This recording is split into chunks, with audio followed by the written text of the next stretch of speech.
And sometimes, you got to wonder if, especially somebody with a bunch of different sensitivities. I mean, obviously, probably they've got some other health issues going on, a lot of inflammation in their body. So they are sensitive to a lot of things, probably more than just foods, honestly. Because you mentioned eggs being a big one, for instance. And really, I mean, if you look at us evolutionarily speaking, from generation to generation, generations back, I mean, eggs have been a staple in probably almost every culture. And so really, we should not be sensitive to eggs. So there's some health issues going on that need to be fixed if you're sensitive to eggs, in my opinion. Do you have any comment about that? That's very observant. And you'd think that, hey, my grandfather ate eggs and his great-great-great-grandfather to the 500th power ate eggs. Right. We're egg eaters. And that doesn't matter because there's other things that weren't in those ancient times. All the environmental that have changed our health, they've changed the way we function, they've changed. The body just can't handle the current environment. If you remember where I started in the 90s, I was in environmental law and saving the whole planet, doing a lot of, you name it. But, so things are different now.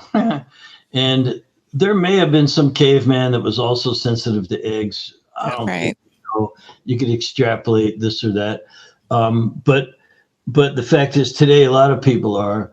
And something else you mentioned is really important.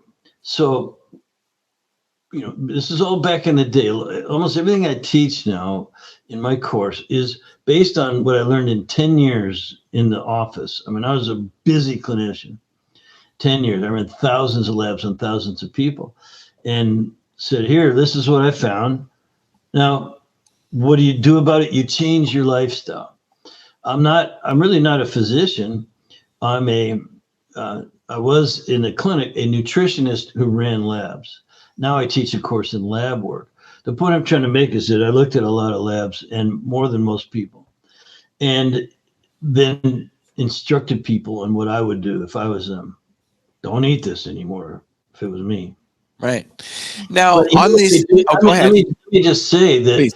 What I noticed is they would come back and say, I got off the XYZ and I feel better, but I also noticed other things about my environment. This is something I think Janet alluded to, was there's other things in the environment that would be equally sensitive to, and they start paying attention because you paid attention to your food. I feel better when I don't eat this. What else is in my environment?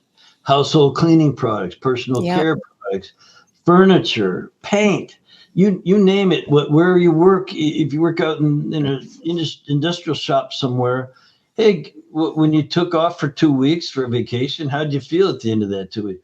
Oh, fantastic, man. And then as soon as I went back to work, what happens? So, or even just going and I have a doctor friend in Australia. One of his prescriptions is go live in a tent in the woods for 2 weeks and see how you feel after that. Now, if you don't get eaten by something down there, if you don't get a snake bite or punch in the nose by a kangaroo or something silly, people feel much better when they get out of certain environments. And that tells you something. That tells you something very much related to food sensitivities. Yeah, it's environmental stuff.